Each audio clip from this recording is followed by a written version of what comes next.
Okay so Hindi वसंत पुस्तक से हम पाठ 14 जिसका नाम है लोकगीत, है ना।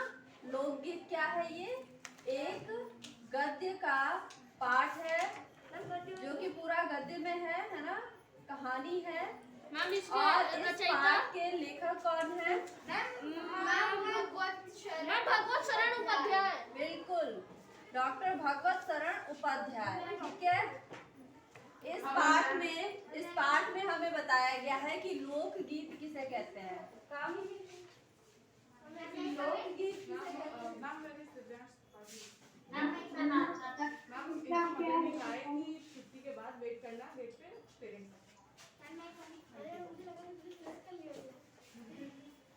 हाँ, तो आज हम ये पाठ पढ़ने वाले हैं। लोकगीत किसे कहते हैं? लोकगीत एक क्षेत्र विशेष में गाने वाला, लोगों के द्वारा गाया जाने वाला गीत होता है जिसकी रचना उस क्षेत्र के लोग ही करते हैं, है ना।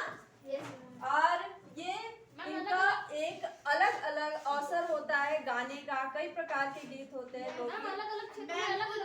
हाँ बिल्कुल, अलग अलग क्षेत्रों में अलग अलग गाने होते हैं। ये लोकगीत होता है, गाया जाता है और उन लोगों के द्वारा ही गाया जाता है और विशेष अवसरों पर गाया जाता है।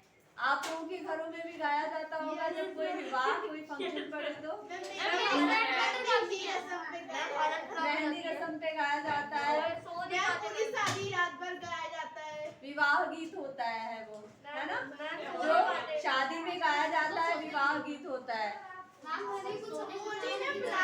समझ में आता है, वो सारे गानों का मीनिंग भी होता है। आप लोगों को समझ में नहीं आता, लेकिन जो दादी नानी है उन लोगों को आता होगा। आप लोगों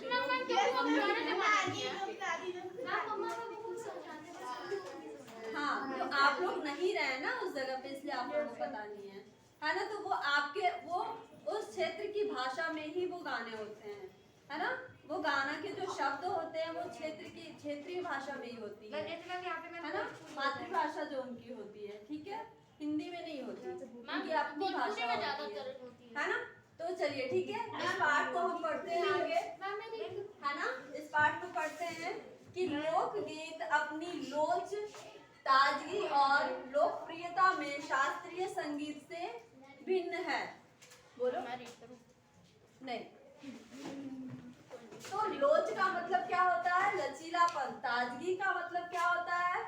नयापन, है ना, नयापन महसूस करना। और लोकप्रियता लोगों को प्रिय होना। ठीक है, लोगों को प्रिय है। तो लोकगीत क्या है? अपनी लचीलेपन की वजह से, नयापन की वजह से और लोकप्रियता की वजह से शास्त्रीय संगीत से भिन्न है, अलग है। शास्त्रीय संगीत का क्या अर्थ होता है? शास्त्रीय संगीत जो कि हाँ बिल्कुल क्लासिकल सॉन्ग जो होते हैं जिसके लिए एक फिक्स इंस्ट्रूमेंट भी होता है और काफी अभ्यास, काफी प्रैक्टिस के बाद वो शास्त्रीय संगीत गाया जाता है ना। जबकि इस लोकगीत में ऐसा कुछ नहीं होता, कोई प्रैक्टिस नहीं करते हैं इसके लिए। गाना पता है, सब लोग एक साथ एक ग्रुप बनाते हैं, दो ग्रुप होता है ना। एक ग्रुप गाता है और दूसरा ग्रुप उसका रिपीट करता है। मैम वो इंस्ट्रूमेंट बजाता है और हाँ बजाया जाता है मैम, ढोलक, झाल, मंजीरे, है ना। मैम ढोलक उसमें मस्त होता है। हाँ, इन सब के साथ इस लोकगीत को गाया जाता है।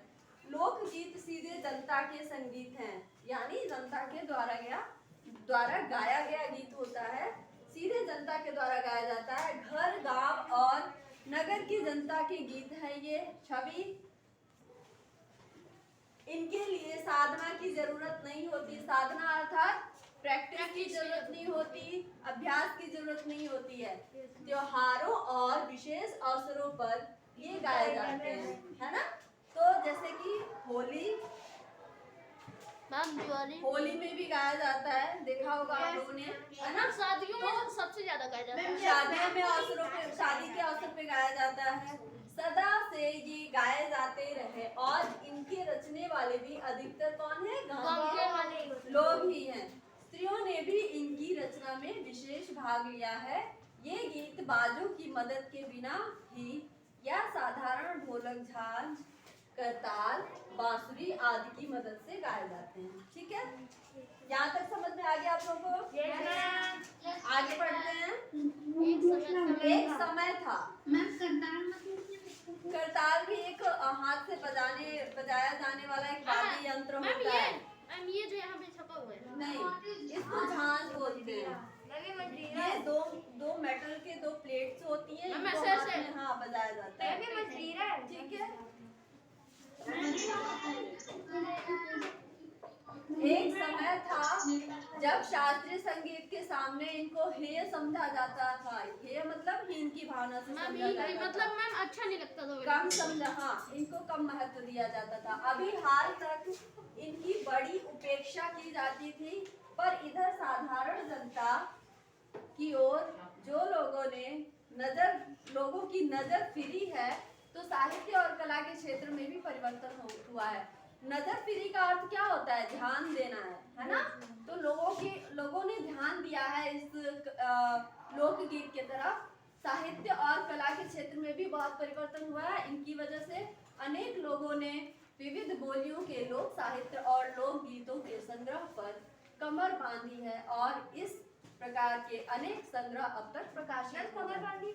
कमर बांधी है का मतलब तैयार हो गया। मैम तैयार होना है ना? तो पहले जो लोकगीत जो भी गांव में गाया जाता था, धीरे धीरे अब वो लोग नहीं रहे, तो उनके गीत को आगे कौन गाएगा?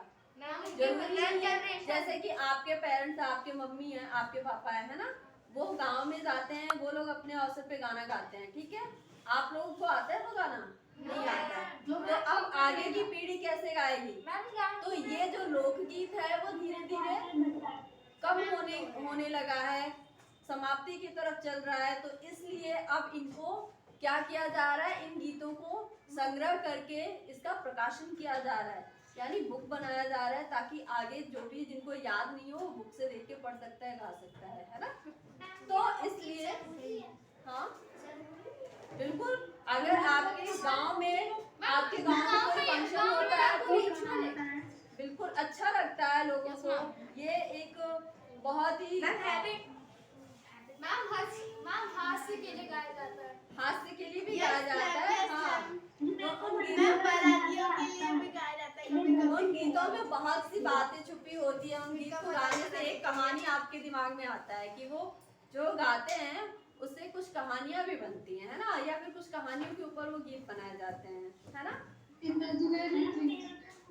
लोक गीतों के कई प्रकार हैं। ठीक है, इनका एक प्रकार तो बड़ा ही ओजस्वी और सजीव है। ओजस्वी मतलब कि उज्जवल, है ना?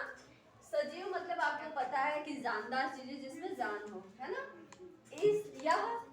इस देश के आदिवासियों का संगीत है। आदिवासी आप लोगों को पता है? Yes ma'am.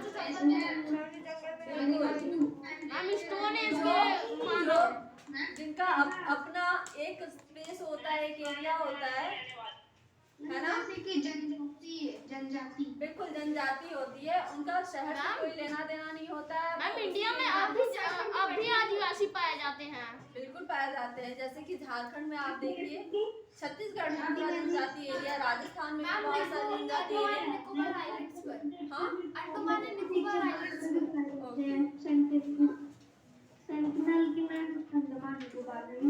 हाँ हाँ, वहाँ पे तो बहुत ही ज्यादा है। अंडमान में भी देते हैं। सबसे ज्यादा तो अफ्रीका में मसाई। Very good. चलिए आगे बढ़ते हैं। मध्य प्रदेश, अभी हम बस अपने इंडिया की बात करते हैं, भारत की बात करते हैं। ठीक है, भारत में कहाँ है? मध्य प्रदेश, दक्कन, छोटा नागपुर में। दक्कन क्या होता है? दक्कन एक जगह है, है ना? ओराव मुंडा ये आदिवासियों के नाम है। भील संथाल ये राजस्थान में पाए जाते हैं। आदि फैले हुए हैं, ये सारे जनजाति हैं, सारे आदिवासी हैं। ठीक है, जिनमें आज भी जीवन नियमों की जकड़ में बंध न सका और निर्द्वंद लहराता रहा, बिना युद्ध के लहराते रहेंगे, है ना? मैम ये अभी वही स्टोन एज वाला काम करते हैं। कौन से वाले काम करते हैं? मैम मतलब स्टोन एज में जो वो लोग करते थे।